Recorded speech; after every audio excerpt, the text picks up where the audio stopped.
Oh man, today we need to talk about the altcoin gem that is KASPA. This is an altcoin that is moving over 22% here on the week after making a major announcement. How much more potential does this altcoin have? What are some of the risks? We're going to break that down here in this video. If you want to buy any cryptocurrencies, you can support this channel, Ijaz.uk/Bybit.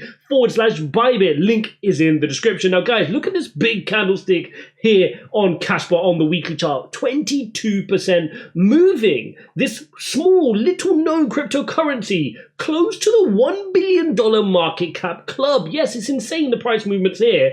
That would bring it close to the top 200 cryptocurrencies on CoinMarketCap. But what's particularly interesting is the volume. The 24-hour volume has increased by 50% almost here, bringing it into the top 50 traded currencies by volume. So this is starting to pick up a lot of attention. It's even had BitBoy start talking about it here on Twitter as well. Now, this is a coin I brought to you guys in my comparison video where I spoke about KASPA versus Kadena. Go watch that one here where I break down some modeling of how much of each one you would need to hold to get a certain return. Definitely go check out that video. But where did this premise come from? Why did I start looking at KASPA? Well, you have to remember that KASPA is a proof of work play. And throughout this time when looking at my portfolio, I said, guys, I need a proof of work hedge. If proof of stake is completely consuming my portfolio, what if proof of work really starts to push on, right? Because outside of Bitcoin, there's no powerful proof of work platform. That's where I started to look into Kadena. That's where I started looking to KASPA. You've even seen the Bitcoin forks have started to do well, right? You've seen Litecoin do well. You've seen Bitcoin Cash do well. ETH Classic starting to do well. And KASPA timed their entry into the market, whether by luck or by skill, perfectly, introducing their system as Ethereum moved in towards proof of stake. So ETH went ahead with ETH 2.0, and now the market's looking for that layer one platform that solved the blockchain trilemma. It needs to be scalable, it needs to be secure, it needs to be decentralized, and of course, energy efficient as well. And people are looking for a proof of work alternative, because the reality is, as much as we love proof of stake, what is the one that's tried and tested over time? It's Bitcoin. Bitcoin has the greatest security standard. So proof of work is always, even though it might not be seen as efficient as proof of stake, is always going to be seen as the one that's comfortable for many people. So that's why I personally always would like to have proof of work in my portfolio. I can't just have everything that's proof of stake. And that's what led me down the rabbit hole of it. First Kadena, then looking at KASPA and making sure my portfolio has some of these. But what's moving this current movement in price? Well, the movement started because we saw the closing of their crowdfunding round. So as we know, one of the reasons a lot of people don't know about KASPA, and this is important for many cryptocurrencies, right? We've spoken about this in the past for other cryptos as well, is they're not listed on any major tier one crypto exchanges, and they're aware of this. So on July the 29th, they came out and they said, we need to get listed. But getting listed isn't easy. It takes a lot of fees. And obviously as a new startup project here, like KASPA is, getting the funds to do that is not so straightforward, and of course they had to crowd run that. So they crowdfunded that they need to raise $30,000. Not a crazy amount, but just an amount they needed to raise, and that's been closed now. They raised it. They've also opened up another crowdfunding for another about $20,000 or 500,000 KAS tokens in order to develop an extension. So they want to go ahead and aim to develop an extension that's similar to MetaMask, but for KASPA. Okay, so clearly they're trying to build stuff. They're trying to do things. You can see on their website, you can jump in and you can see it's fast, it's open source, decentralized, fully scalable layer one in the world. Yeah, fine, but we need to see it active, right? We need to see the roadmap. We need to see progress. We need to see use cases, just like every other cryptocurrency. But the tech looks promising. You can look into the tech. You can see that it is promising. You see here, KASPA is a community project, completely open source, very important, no central governance, so it's not centralized. Remember all the risks around the SEC and what could be a risk. Look at this. Following the ethos of coins like Bitcoin, Litecoin, Monero, the coin was fair launched without pre-mining or any other allocations of coins. So this is what I like about KASPA, is they're very smart in how the messaging and how they're pitching this, because right now, what are the two key things? I just explained that proof of work is a hot concept right now, right? We have no ruling on proof of stake in terms of being a security or not. We also don't know where we're going to end up in terms of pre-mining and ICO allocations, right? So they're saying it's completely decentralized. It's following the similarities of Bitcoin and Litecoin, and it's, you know, it's owned by everybody, completely open source. There's no one for you SEC to come after. It's open source. It's out there for everybody else. It's a commodity, right? It's not a security. So it's interesting to go and definitely look into their website.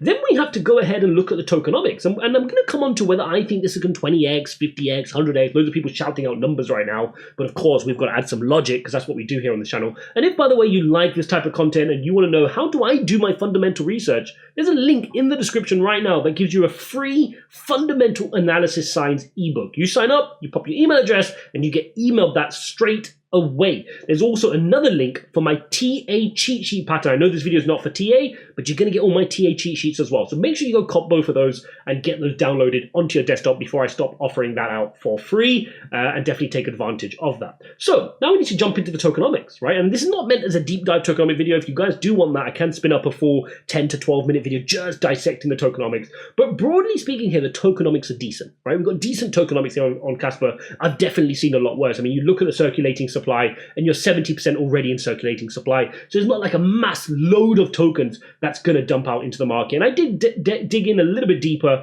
You can jump into their website. You can look at the emission schedule, and you can even delve even deeper than that to take a look at how and when they're going to release these tokens. So they aim to get to their 25.9 billion mark here by July 2025. So kind of another 2 years from where we're at now, and they expect to put that much in circulating supply. And you can continue to play this out all the way up to 2029, where they want to be at 28 million. And you can keep going and keep going and keep going on this PDF till they get to 28.5 billion in 2037. So that's the emission release schedule. And this is important. A lot of people don't understand that tokenomics are very important. And that's because if you're buying a crypto, with poor tokenomics, you could get dumped on hard, right? So if you're buying KASPA now, thinking you're buying at this market cap, which is 900 million, right? Nearly $1 billion in market cap, but really only 10% was in circulating supply, you're really buying at a 10 billion valuation. So therefore your limitations of what it can achieve are affected. In this case, the fully diluted market cap, if all the coins were in circulation today, which we're not, I just showed you, it's going to get to 2037, would be $1.3 billion in valuation today. And I'm going to show you why that's important, because you've got to ask yourself, how far can this project go? Right? If I'm sitting here on KASPA today at the current market caps, what can it achieve? And if we wanted to achieve, let's say this target here, which is Cardano, I'm just going to move me out the way. If we want to get to the market cap, Cardano is currently now in a bear market. Remember, Cardano has been up to $90 billion roughly in market cap in the bull run without smart contracts launch, right? And I know KASPA's got a lot of work to do, but I'm just giving you an idea of roadmap. That would be 11.5x. So anytime people shout out, oh, KASPA's going to 100x, it's going to 200x, you've got to look at what is the data telling you. Let's pick something else. Right? Let's say I want to get up to Dogecoin size. That's an 11.5x. If let's take a look at XRP, that's a good one to compare it to. That's now a 40x roughly, a 38x to get to the size of XRP.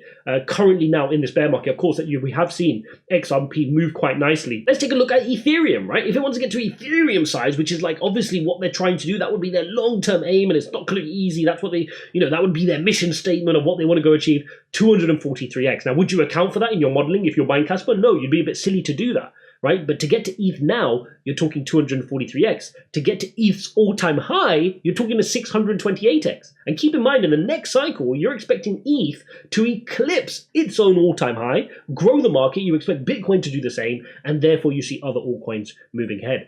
At this stage, it's very, very important to understand this is a very early stage project. Very, very early stage project. Very little use cases. You can't buy it on tier 1 exchanges just yet. And of course, they've just raised the crowdfunding to enable them to do that. So you've got to only invest what you're willing to lose. It's got to be, if you're going to invest in this, it's going to be a sliver of the, kind of layer 1 part of your portfolio where maybe you wanted a little bit of a hedge in proof of work plays. Of course, you've got to do your own research. This is not financial advice, but hopefully it gives you an idea of some of the things I'm looking at when buying into coins. If you do look at the price point here, again, don't be chasing green candle, guys. You can see here on the weekly chart, it's well extended from its EMA ribbon. On the daily chart, very extended from its EMA ribbon. If I was looking for a DCA entry, I'd be waiting here for 0.037. I certainly wouldn't be chasing it at the top of these green candles. There's no need to. It will cool down, but you have to decide, do you have conviction in the project? Is it something you want a little bit of exposure to? And then you will steadily, on the red days, start DCAing yourself a little bag and then build your conviction, right? Build your conviction, research a project, learn more about it. Is it something you like? What are the weaknesses?